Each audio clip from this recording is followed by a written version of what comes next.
Today we're here with the Helpful Pharmacist. Kris Rigas is a pharmacist and a biochemist who studied at USC Stanford and University of Southern California.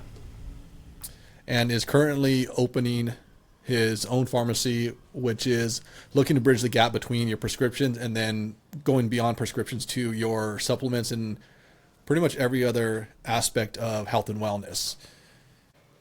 So you're a pharmacist and a biochemist. Give me a little bit of more background on how you came to kind of go this route that you're going right now. Sure, thank you. So I'll start the story with a similar story or example, which is my dad's a pharmacist, and I saw him doing what he was doing and what his challenges were, what the barriers were, and what was unique about him that allowed him to be successful. And I think it really comes down to being able to understand the entire spectrum. So because health is such a multifactorial component of things, you can't be good at just one thing and be successful. And I think that's why a lot of people struggle to find proper health or optimal health, is they only focus on a small part of the health chain. And so really the goal has always been to understand all components of health and to be able to integrate and synthesize those into whatever approach you're using, because that seems to be what's necessary. And I think that's what's lacking in most people's approaches, whether from a practitioner level or a business level or whatever it is. They're only focused on one thing or one step, and they don't understand there's so much interfacing that if you don't take ownership of what's to the right and what's to the left, you're not going to be able to actually accomplish anything, because that individual step in itself is going to be too limiting to actually elicit a noticeable response or benefit. We're going to fast forward a little bit. We know that you're really looking to kind of bridge that gap and find, like I said, that this optimal health, optimal wellness. What is really optimal wellness in your eyes? What is kind of your definition of that optimal health and wellness? Sure. So I think the best way to explain it is being able to do what you want to do and not having excess limitations or barriers. So let's say, for example, you want to go for a run and you wake up and your entire body hurts. Or let's say you're an older patient and you want to be able to go play with your grandkids and you can't bend over to pick them up. Or let's say you're trying to be a young professional and you're trying to build your career, and when you wake up you have so much stress or anxiety that that's all you can think about. These are the basic examples of what optimized health looks like. It's being able to live the life that you want to live and do the things you want to do on a consistent basis without a fear of something coming up with your health or an actual aspect of your health that is going to prevent you from doing that or achieving that. Okay, now, do you follow your own advice? I definitely do. Probably a little too much. I have way too large of a supplement inventory, and I do way too much for recovery, rehab, exercise, and all that. Sometimes it feels like a full-time job. So part of what I've been doing is I do everything, and then I condense it down. And that's, again, why we think this curated concept is really beneficial, is that most people don't have 3, 4, or 5 hours a day to practice wellness. So the idea is that by practicing that myself, I can then condense it down into 5 or 10 minutes or 30 or 40 minutes and make it a much more turnkey, plug-and-chug type approach. So kind of using yourself as a guinea pig or this experiment to Definitely then share with others. Yeah, and I think too, if you haven't done something, your understanding is always going to be limited. And at the same time, there's little caveats that you might notice, like with the adaptogens, for example. Like I've noticed a very key difference between several of them that isn't readily accessible in the literature. And so I don't think if you had practice and used those yourself, you would understand those key nuances.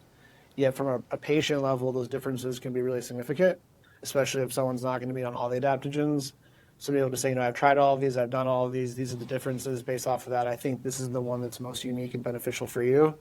There's that extra level of, again, integration, because you're taking multiple steps in the process and putting them into a single thought. Okay, do you have so as far as adaptogens, and maybe explain real quick in like less than 30 seconds, really what is an adaptogen? An adaptogen is an herb that helps your body respond to stress by making your immune system less harmful and your neurotransmitter, your nervous system, work better. So basically, you have less inflammation and more energy and less stress. And how did this kind of come about? This whole, I guess, whatever you want to call it, column or class of drugs or whatever it is, or of supplements. Yeah, so it's really interesting. So the main component would be Ayurvedic medicine, which has actually been around for thousands of years in India. So herbs like ashwagandha and bacopa, they've been actually used for hundreds, if not thousands of years. I think, again, it's just trial and error. People tried these plants and they noticed they made them feel differently and they began to incorporate them into their diets. There's other continents, but it's a similar story. These plants have been around for a long time. This isn't anything new. And it's just humans going back in circles and revisiting things that they either once knew or previously knew or need to unlock something new or different. So okay, so there's a lot of different effects from plants, right? What specifically makes them? Is there a specific mechanism or effect that classifies them as an adaptogen? I mean, can like weed be an adaptogen? I mean, what is it? Yeah. So the common term you hear about with adaptogens is called hormesis, which is the idea of bringing the body into balance. So it's similar to homeostasis, but hormesis is actually the process of achieving it. The classic example is if you have high blood pressure and you take licorice, it will lower your blood pressure. If you have low blood pressure and you take licorice, it'll actually raise your blood pressure. So these are not unidirectional plants or products. They actually work within the body to help the body bring itself to hormesis or to balance. So that's what's most unique about them compared to anything else. And there aren't really that many known products that do that, especially on the substance space, where you can actually take something and it works on these components. Most of this is occurring in what's called the HPA axis. So it's the hypothalamus pituitary adrenal gland axis, which most critically regulates cortisol synthesis. And cortisol is basically the stress hormone. But the reason why the adaptogens are so effective is that in this modern world, all of us have cortisol dysfunction. We're all making too much of it, or we've made so much of it that we can have adrenal fatigue, and the way we make it is even further harmed. So it's also kind of like a moment in a time where the conditions on human life are such that what the adaptogen does perfectly lines up with what our primary needs are, which is basically regulating stress. Okay. And then what would be an example of a prescription drug that does similar? There aren't. Yeah. So, for example, when we talk about pharmaceuticals, most of them are synthetics, which means they're made in a lab. And what they do is it's a small molecule and it just binds to one receptor and it makes that receptor turn off or turn on. When we're talking about plant-based medicine, it's typically more evolved than that because it's actually nature in its own context. So, for example, when we take an adaptogen, it's going to work on 4 or 5 separate things simultaneously. And even when it's in the HPA axis, there's most likely more than one way it works. So these plants are a much more broad-based spectrum in terms of their approach, and that's why they can elicit these deeper responses. Versus when we take synthetic pharmaceuticals, typically, they're really only able to bind in 1 or 2 places and do 1 or 2 things. And the function or the change in function that the pharmaceutical does is usually much simpler. Versus our health is, again, not simple. So it makes sense that if we're taking something that regulates multiple components of it, it's going to have the ability to elicit or enhance a greater effect. Okay. And I mean, are these relatively new, like adaptogens? I think I've probably heard about them maybe within the past 5 years or something like that. I haven't really heard much. They're definitely trending. They're definitely becoming bigger, which is exciting. I personally think they're the future. I think everyone's going to be on them in 10 and 15 years. The example that comes to my mind is they have what's called the Prozac generation. So Prozac came out in the 80s and all of a sudden everyone was on it and it was the thing and the whole culture was all moving towards that. And that was the idea of the future in wellness. And we've seen that doesn't work because, again, those drugs are limited. I think adaptogens are going to have that moment in the future. I think we're going to have a 5 or 10 year period where adaptogen use skyrockets and everyone realizes that this is actually one of the best things you can do to put in your body to heal yourself. And again, the example would be healing yourself because it's going to give you the ability to actually overcome and give you the ability to actually look within and then figure out what's going on. So there's kind of a secondary component to it in addition to the pharmacological issues that are going on. And then to answer your question more specifically, there's a lot of evidence that was shown these were used in the 30s and 40s. The Russians were really big in using them actually for their Olympic athletes, and so were other certain militaries. So within the 20th century, there are some examples of governments using them to either train military people or Olympic athletes or both. So there is some stuff going on, but I think it's more complicated, and therefore it took a little bit more time for kind of society and our understanding to progress far along enough for people to realize that this is going to be the next best step. My personal feeling is that it's always the biology that unlocks everything else. That's I think the easiest way to answer the question. So if someone was like, what causes stress or how do you fix stress? That then becomes a 4-part question. And it's much more natural and kind of organic in your approach through it versus when you address something that's more specific, like what is an adaptogen? Well, it's like there's so many things we have to talk about to get into that. It kind of becomes like a backwards explanation in some sense. So Okay. it's kind of like, I think again the other day part of what you were doing was asking more like general like wellness questions. Kind of was my feeling, and then again I think it's more like it has a different response. For example, like an analogy I use oftentimes is, what happens if you don't put gas in your car? Or what happens if you don't put radiator fluid in your radiator? The car doesn't work, right? Or what happens if you just redline your engine and leave it redline the entire time? The engine overheats and it breaks down. So like those are very simple examples, but you can actually use those for a lot of things in your body. Like for example, a lot of these pharmaceuticals, they just rev the engine full speed nonstop. That's all they do.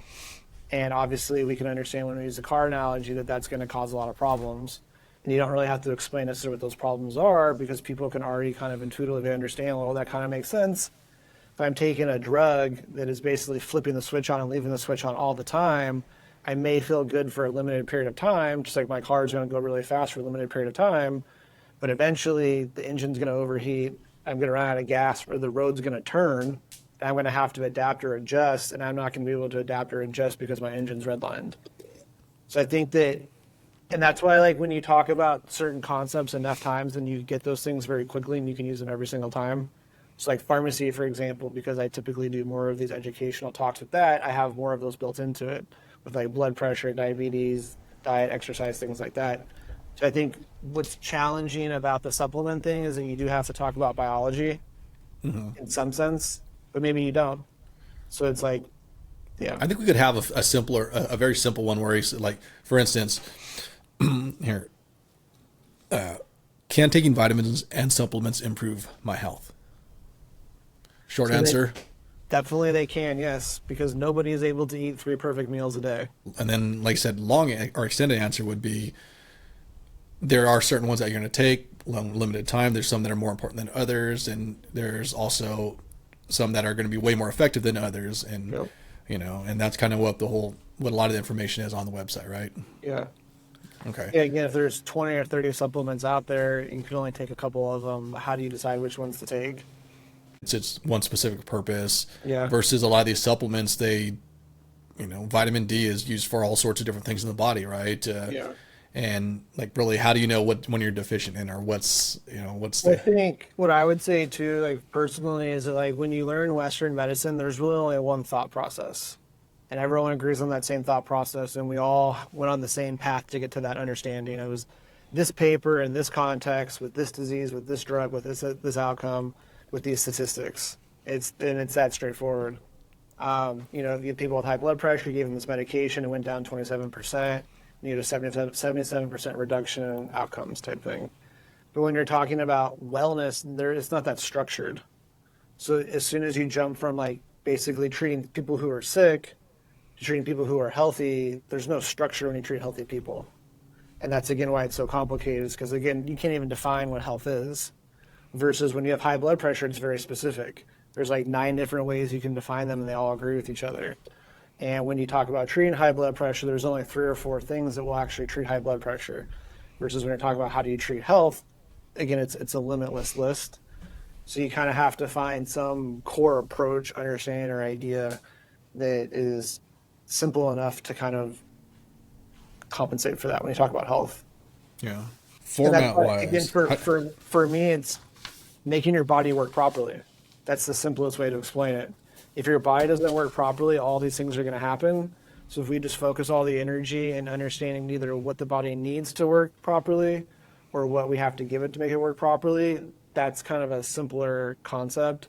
And it all comes back to the same thing, which is that we have in our mind this model, which is the healthy body. And we have to understand, what happens when that's not the case and how to return back to that case and what some of the paths between those two examples are going to be. Yeah. And I think a lot of people have no idea what healthy feels like.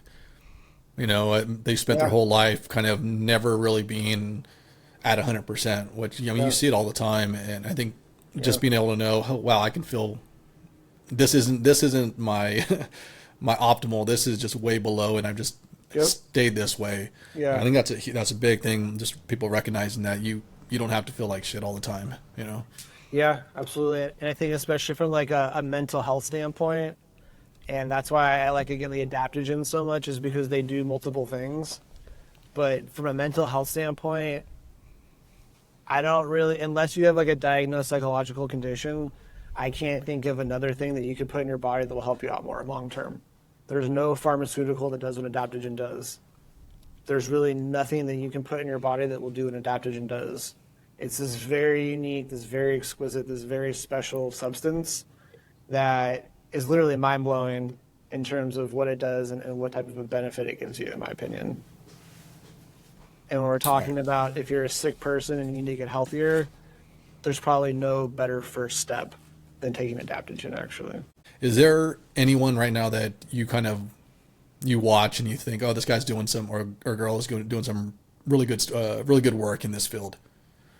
So I think part of the problem is that if you take 5 or 10 people who are known in this space, like they all have one or two things they're famous for. And I think it's much easier to have one or two big topics that you can introduce very succinctly and become known for that. But then how do you carry that forward? And I think that's what I'm looking for is, okay, I've seen this person's videos before and I've seen their good videos. Now let's watch their other videos and see how far they deviate from that magic recipe.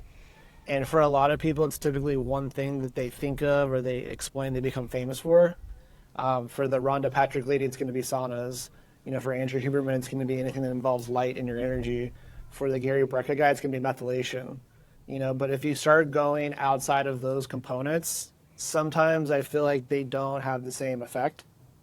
And so I think the goal is to understand, you know, how do you continuously provide information that's very relevant, even if it's maybe not necessarily in that original train of thought that you were speaking about. And that's why, again, I personally think the concept of understanding biology makes sense, because it's like, if I give you advice, you have to go and do it. I'm telling you what to do. But if you begin to understand the way your body works, you then begin to make your own decisions. So that's kind of my first personal preference, is that if you can understand the way your body works and you can begin to see things the way that I see them, you'll begin to make these own decisions yourself. And that's on understanding yourself. It's kind of like a toolkit. You have to give people that toolkit so they can then break down, unlock, and rebuild, versus you showing them how to break down, unlock, and rebuild their lives.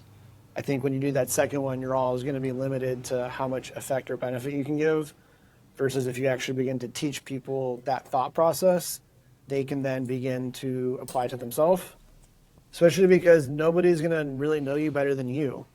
So how am I as an individual going to unlock and understand you on the deepest levels? But if I give you the tools to begin to look into yourself on a deeper version, you will be your best ally, your best resource in terms of unlocking these benefits. And at the same time, health is a habit. It's not about what we do today or next week or next month or next year. It's what we're going to be doing in several years from now. So if you don't understand the why or the what's of what you're doing, you'll never achieve them long term. The reason why I've been able to be so health focused for 15 plus years now is I understand it. It's ingrained into my mind. Like everything I see, every decision I see, it's built into it. It's self-motivating, it's self-fulfilling. Versus if someone was like, hey, Chris, like take this because you're going to feel better. Like there's no way I'm going to do that for 15 years on its own. There's got to be something more that kind of pulls you in. You know, we're talking habits. We're talking things that require consistency, discipline. I mean, I think it's going to be very, and it's probably like we said before, where it's very hard for people to actually take even just their prescription drugs on a regular basis, right? It's like, and they're trying to maybe fix something that they know, versus here, they don't necessarily know they're trying to fix something, or they see the light at the end of the tunnel, or whatever you want to use.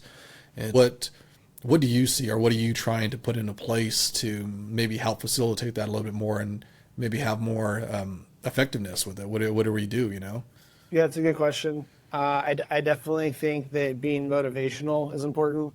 I think giving people an idea of what they can achieve and what's possible is important, like you had mentioned earlier. If someone has been sick their whole life and they only know that, they may not understand what else they could be doing. So incorporating that into the process. I still do believe, though, that people are smart inherently. And I think people do want to feel better. And if they begin to understand why they're not feeling better, again, when they go and make those decisions, it does influence them. It might be slightly longer, But I definitely have worked with a lot of people where you explain to them a few concepts and then they come back a couple weeks later and like, dude, like, I can't not do this now. Because every time I'm presented with this decision, I have this new thought in my mind, and it's their thought that they understand, and now they're having to rationalize it themselves, which is a lot harder to say no to, versus than if someone else gave you that piece of information, who cares what they think? Like, I don't really listen to them, but when it comes to yourself, it's harder to say no.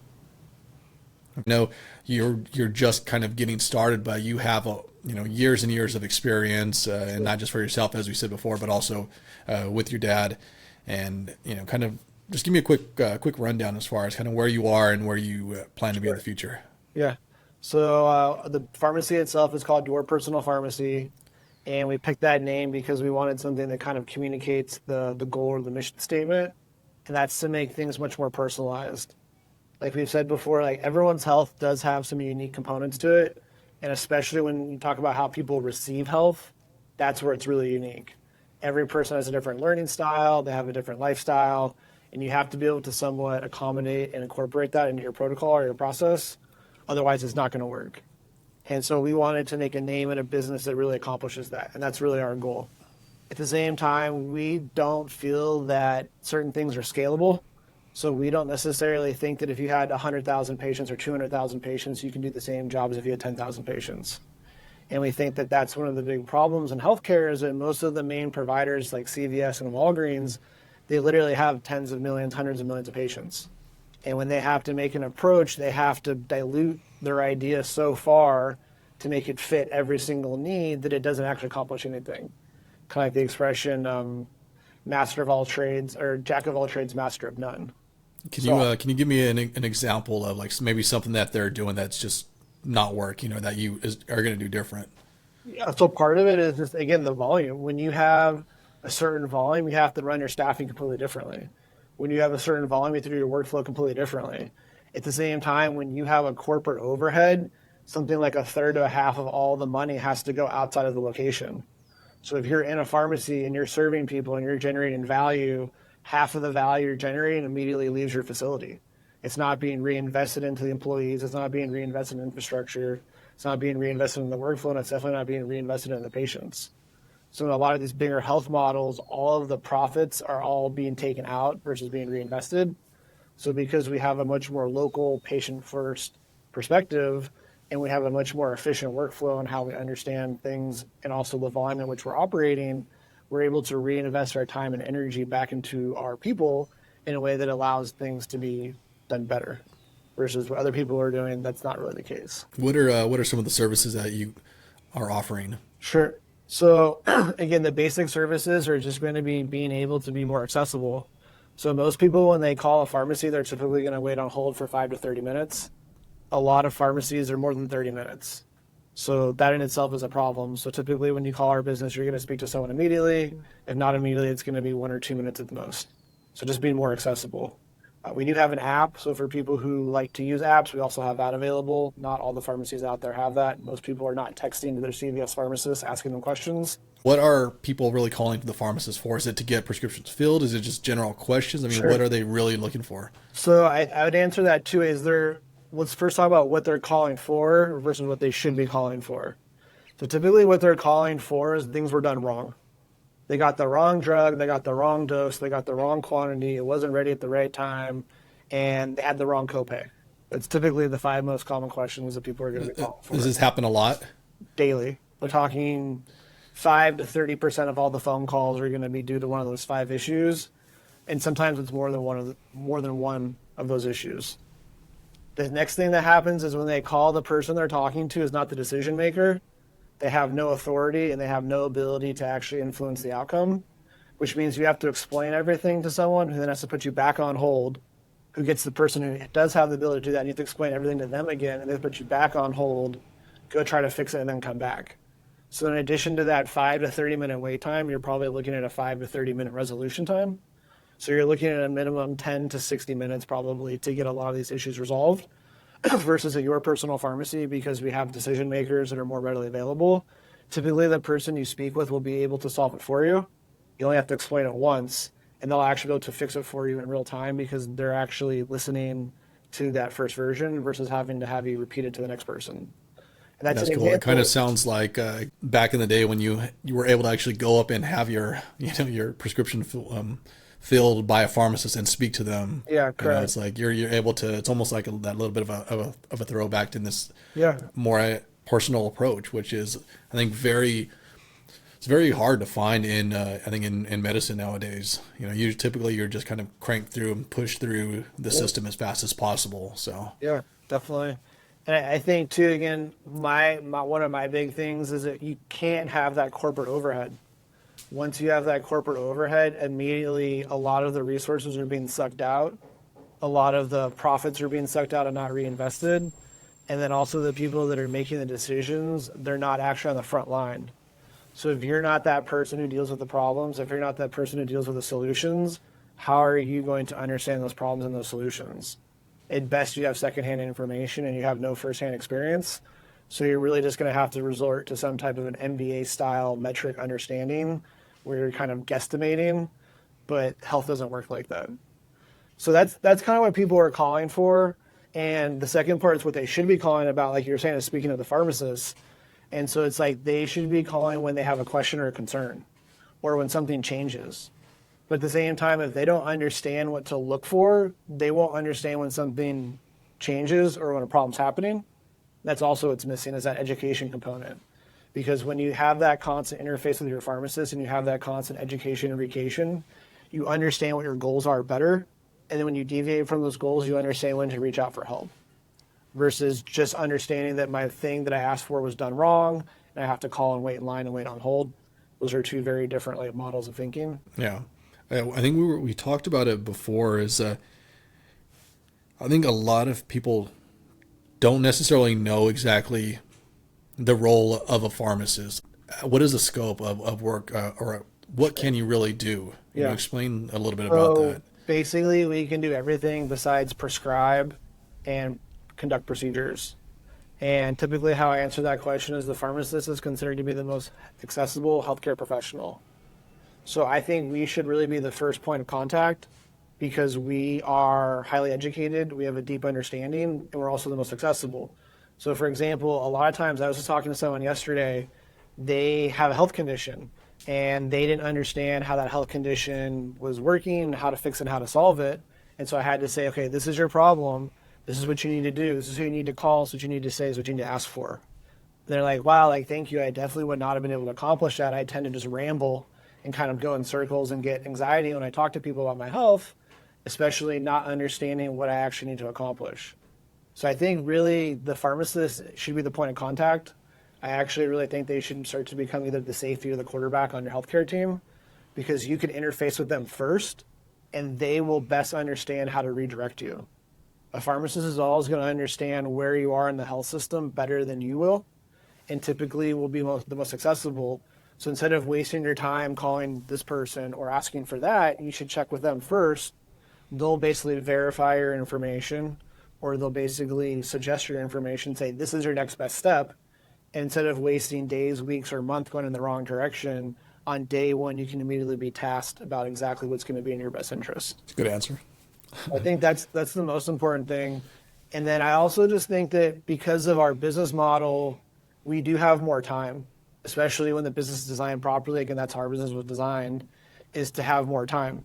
And so the example I've been using is that most people see their doctor 1 to 4 times a year for 15 minutes a visit. And really the only 5 of those minutes is actually about conversation.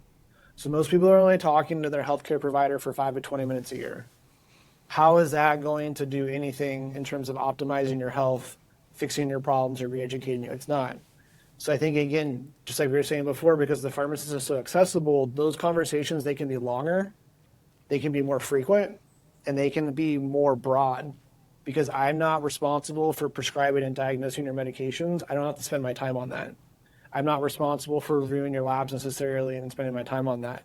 I'm able to actually talk to you, to actually listen to you, and then take what you say and then go from there. This is their concern. Like I talked to them last week, this has changed, I can already see it. Their words are implying this, I can see that. Let's make the conversation about that. Versus a physician has to be like, well, you have high blood pressure, you have diabetes, and cardiovascular disease. So I have to talk about those 3 things. I don't have a choice. and I only have 5 minutes, that's all I can talk about. Versus a pharmacist, we don't have to talk about those three things. We can technically talk about whatever we need to talk about, which oftentimes are multiple subjects. And at the same time, because your physician only talks about those three things, typically those other subjects have never been even spoken on or talked about, which means we're really actually getting to this base information that oftentimes is equally important, if not more important, that's never actually been talked about. So I think that's another example of why we're unique, is that because our focus is different and our workflow is different and our time obligation is different, we can really get into the details of your life with you in a way that isn't necessarily possible with other healthcare people. And when you're talking about the details of their life, this is all really related to, the health, wellness, kind of this overall package of maybe what's going on. So I would say that whatever matters most in your life is whatever matters most to you. And that's always going to be the first step, is I have to understand what is the biggest thing for you right now, whether it's a problem, a concern, a fear, a lack of motivation, lack of education. That's what I have to understand. Versus, again, with the physician, they have those three things they have to focus on. That's all they can focus on. So they don't really have the ability to sit down and say, what does this person really need? What is this person really going through? And where's this person really at in their life? Because they really only can talk about those three things. Versus in our interaction, I'm always going to spend the first 3 to 5 minutes at a minimum just getting a feeling for where we are. How are you feeling? How do you sound? How do you seem? What are you talking about? What words are you using? How do those words compare or differ the words you used last time? There's a lot that you can unlock in that. At the same time, if I don't meet you where you're at, you're not going to want to listen to what I have to say, and it's not going to be actionable. Because if you're over here and I'm over here and you can't get over here, how's my advice going to do anything for you? So I have to find where you're at and then meet you there and then begin to take you to where you need to be. It's a completely different process. So it's pretty much assessing your, and what I'm hearing is that you're assessing someone when they come in based off of, really what they're telling you. And so they may be at a point in life where, and we'll just use this for example, their body's just hurting or something like that. Is that something kind of what you're, I think that's part of it, about? But I think it actually goes, to be honest, more to like the emotional, psychological, and being a person. Like if your job is just driving you to the ground, like that's important. That's going to affect your health. Someone needs to talk to you about that. Or if you're having a relationship problem because someone is not listening to you or isn't necessarily taking the advice you're giving them, it's like your spouse, for example, like that's a problem. Or if you have a spouse that's basically not listening to you and not helping you, that's a problem. So I think these things oftentimes have to be addressed because those are some of the core issues that are going on in your life. So I think that's something that we really want to talk about. We need to talk about, but when you go to your doctor's visit, that's not something that gets talked about. Okay, so you're kind of, so you're almost playing the role of a therapist as well as a kind of a friend or someone for them to just, hey, here's kind of what's happening. Yeah. Now, with that information, what do you do with that information now? Sure. Do you help? Are you just trying to create something to so solve it? The first thing we're always going to do is we're always going to look at your medication list and kind of say, okay, this is what you're taking and this is what we're hearing and how they line up and see if there's any unmet issues. Or sometimes some medications may be potentially causing those issues. So for example, let's say I start talking to you and it comes out that you're feeling dizzy all the time. You feel lightheaded all the time. Well, there's a chance that's due to a medication you're taking. Let's go look. But if we didn't spend a couple of minutes and figure out that's actually your big issue, we may not have gotten to that. Another example would be the emotional side of things where like maybe you need to actually go to a therapist and maybe you're not doing that. Or maybe you need to go to a physical therapist and you're not doing that. Another real medical specific one is people who have kidney disease and heart disease and diabetes typically are not seeing specialists. So oftentimes you start talking to a patient, you start hearing about their history and you're like, this is beyond the scope of your current healthcare provider. Your current healthcare provider should not be managing you for these conditions. This is not appropriate. And that's going to be a big reason why these bad things keep happening to you. Like you need to go see a cardiologist. You need to go see a nephrologist. You need to go see an endocrinologist. We need to make that happen now. Or you need to actually have an internal medicine physician as your PCP because an NP or PA or family medicine doctor is not appropriate for you as your primary health provider. So sometimes it's also looking at their actual healthcare team and their healthcare needs and figuring out, do you have the best people in play? Are there better people that you can be bringing in? and helping to facilitate that process as well. Which again kind of goes So back to that quarterback part where we want to kind of get an idea of everything that's going on and see how the plays are being run and say, well, this isn't right. This isn't right. These are the types of things you need to be thinking about and pointing those things out to you and then engaging with you in conversations on those things when appropriate. So are you saying that not all doctors are ideal for each patient? Absolutely. In maybe the nicest way? And that's a great point too, because I definitely had that conversation where like you start talking to people, and as a pharmacist, the last thing you ever want to do is say something bad about a prescriber for a lot of reasons. And so you just learn how to kind of go around that. And sometimes the patients themselves will tell you they do not like their prescribers. They're like, I don't like this person. They don't listen to me. They don't do a good job. And I just have to be like, well, why are you going there then? Like, you have a choice. You can change. And more importantly, if you don't like this person and you don't trust this person, how are they going to help you? Why would you want to involve someone that you don't like and you don't trust in your process, let alone someone that you don't feel is doing a good job? So sometimes you do have to motivate people to say, I think you need to change healthcare providers. There are people out there. We can help facilitate that for you. But you clearly don't trust this person. So how are you expecting them to really help you if that's the relationship you have with them? The whole healthcare system, I think, is a mystery for most people. Yeah. A lot of people don't understand how much choice they do have as far as who they go see. So, Yeah. And a lot of times I think someone will go, they'll choose, oh, this is the person that's available. This ends up being my primary care. And then I go there and I just have a bad experience. Yep.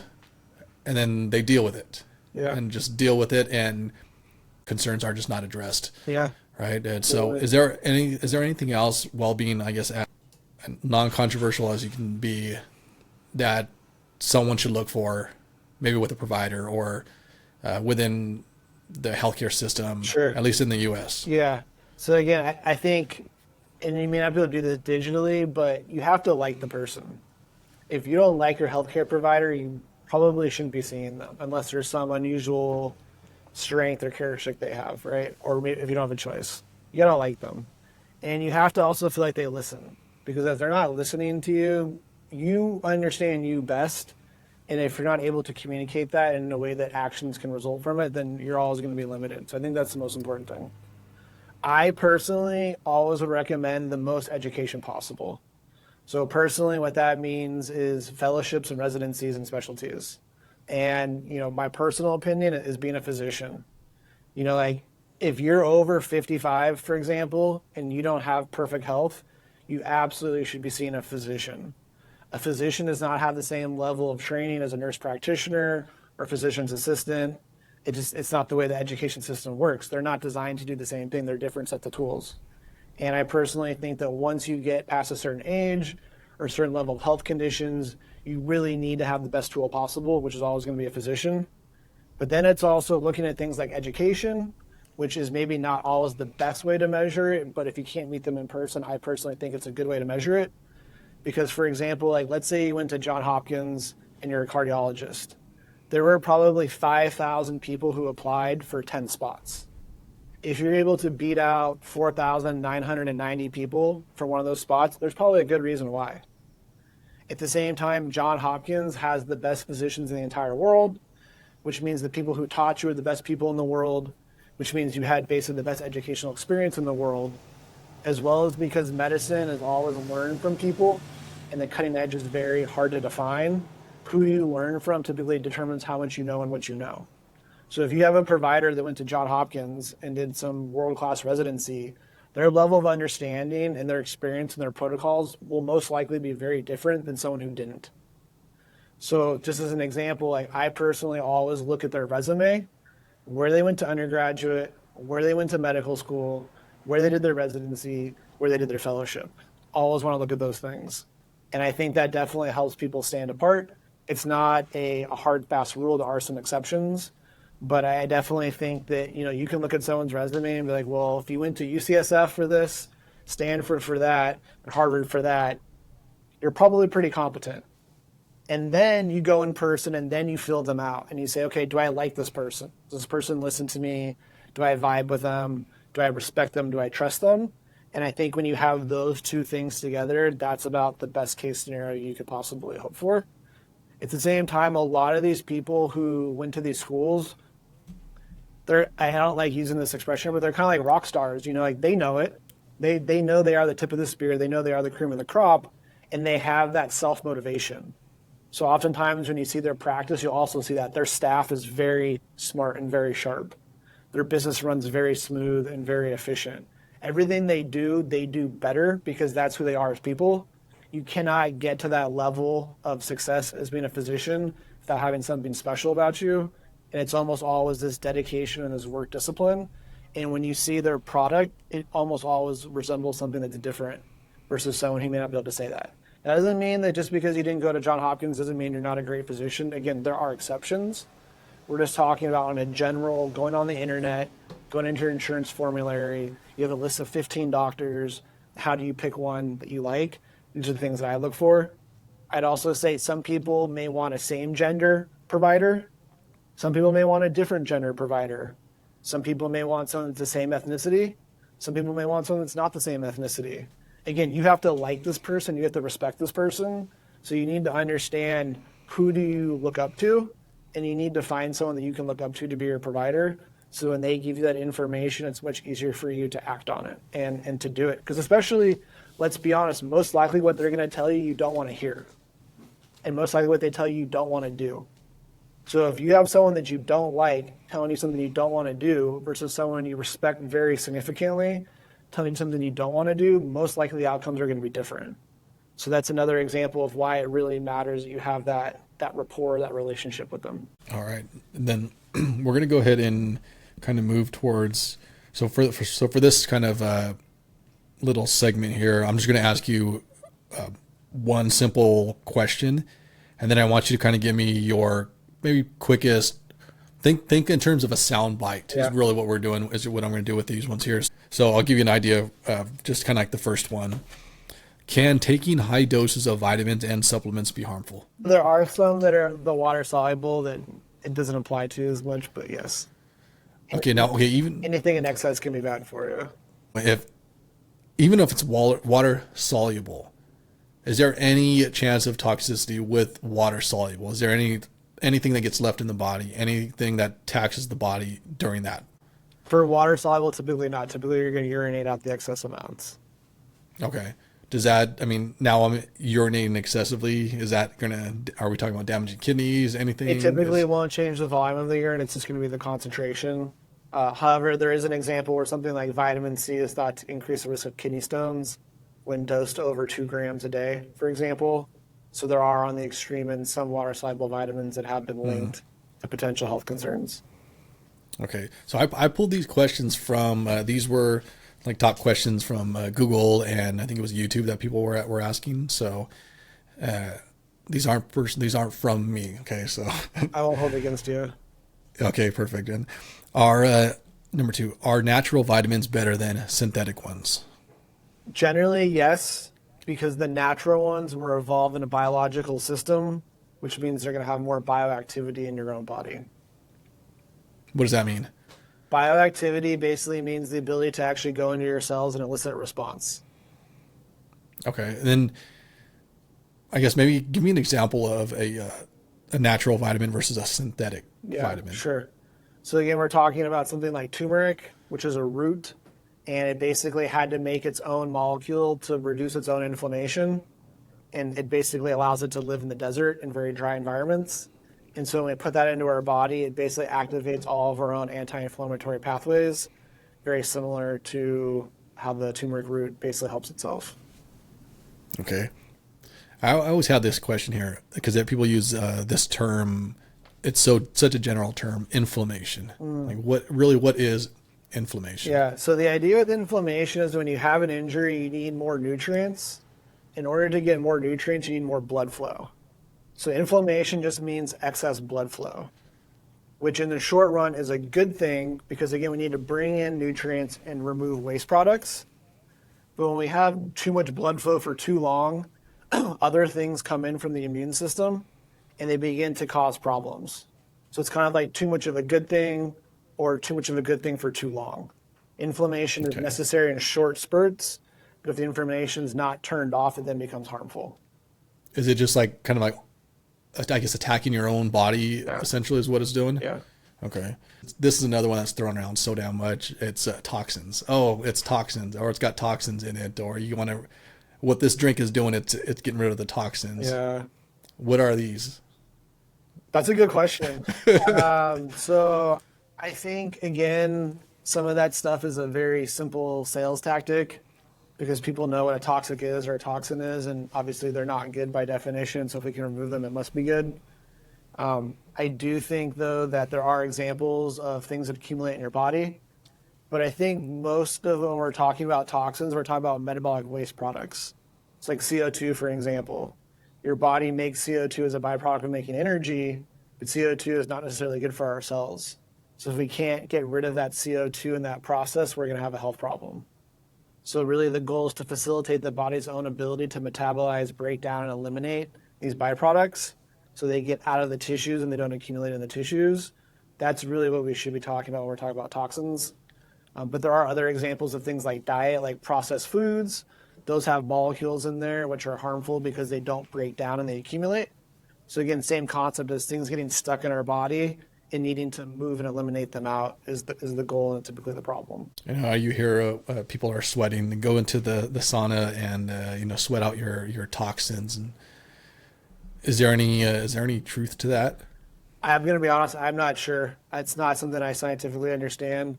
I will say this, though, that the pores in your skin have a certain size, and not necessarily everything is going to go out of your pores. So the idea that you're going to pull something from deep out of your body that's a large molecule that may be hydrophobic and push it out and sweat through your skin is probably not super concrete. Okay. Yeah. The big thing that I would say, again, about toxins, how I would really address that is how I think about it and Eastern medicine thinks about it, is that the body is very dynamic. The body's constantly moving. Like right now, my body's probably doing like a billion reactions a second. So every second, a billion things is happening in my body right now. Just to give you an example of how dynamic it is. And what happens is when people are unhealthy, they become static. So they don't move, they sit. They don't think, their mind turns off. They're eating junk food that gets stuck in their body. Everything is slowing down. It's not moving through them. And that's where toxins come into it, is these toxins begin to accumulate because we are not dynamic. So a very Eastern medicine way of looking at health is whatever makes the body more dynamic, more fluid, more flexible, things come in, things go out, that typically is going to elicit a benefit. So that's a concept that we use oftentimes when we're thinking about health on almost any level, is we have to move things through. And that's why, for example, water is so important, is that water is a universal solvent. It dissolves most things. If you're dehydrated, you're by definition not dynamic or as dynamic as you could be because the things are not moving through your body. At the same time, when you're not drinking enough water, your body has to conserve water, which means it may no longer do certain repair mechanisms which require water, which again slows down the rate at which things are going to move through you. And then my favorite example is that if you had someone who ate a bunch of fiber and the next day some certain thing happens, they have a very large bowel movement, versus if you eat junk food and the next day you have no bowel movement. So where did all that food go that you ate? It's stuck in you, it's static. Versus when you eat this healthy food, it goes through you, it's dynamic, it flows out. So almost every health condition, every health concern, when you think about it, you can use some example or parallel of whether it's dynamic or static in terms of why it's causing it as being good or being bad. So that's when I really think about toxins. I think about things not going through the body, things accumulating. And when we're talking about detoxifying, we should really be talking about is making the body more dynamic and helping things move through us faster on a more regular basis. I see a lot of doctors over the years that are just completely have been against supplementing with vitamins or all kinds of stuff. I mean, it's to the point where they are telling patients, no, don't take this. This is bad for you. What has been your experience? Sure. So I definitely have come across that.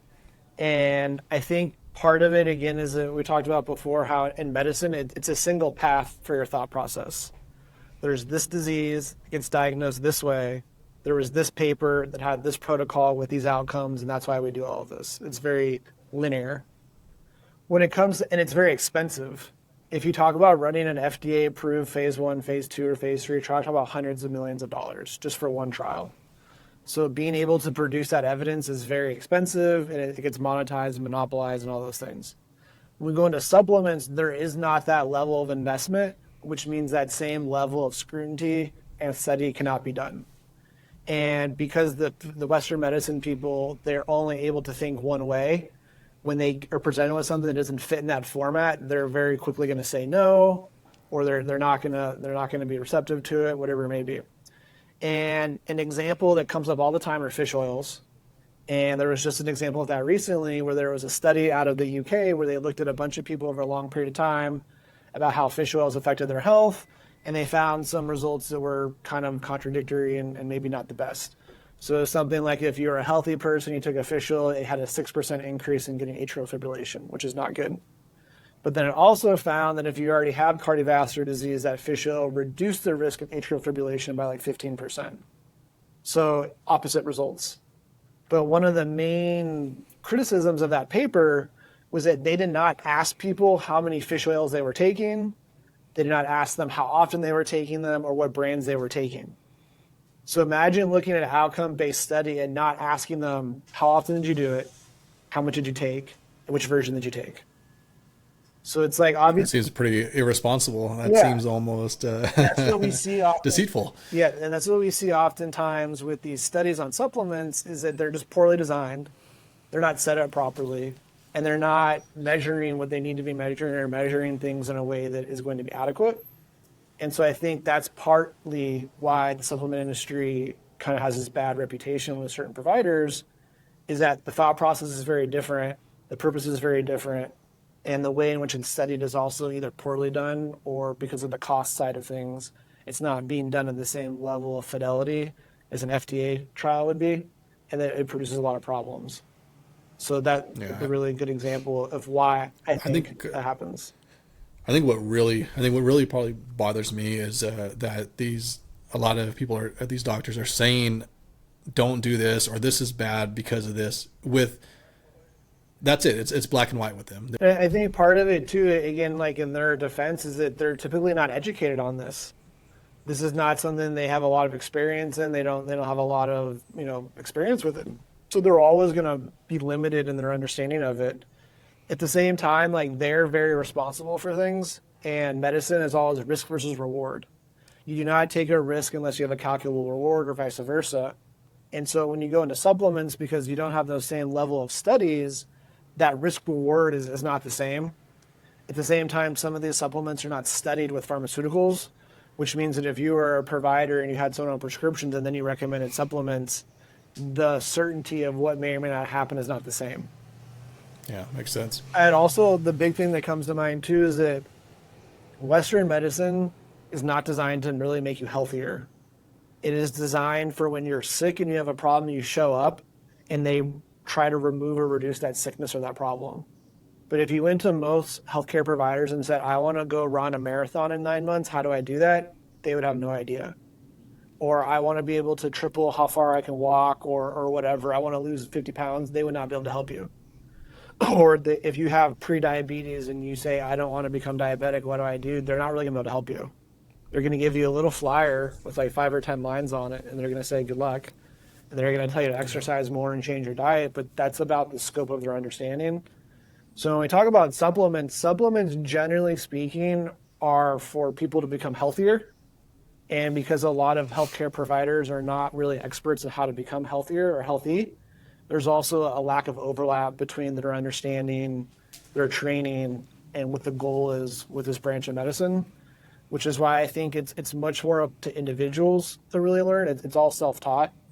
And so I think whether you're a pharmacist or a physician or whatever your training is, it's primarily going to be a self-taught passion and focus where you take your prior educational experiences and you apply them in a way that allows you to learn more.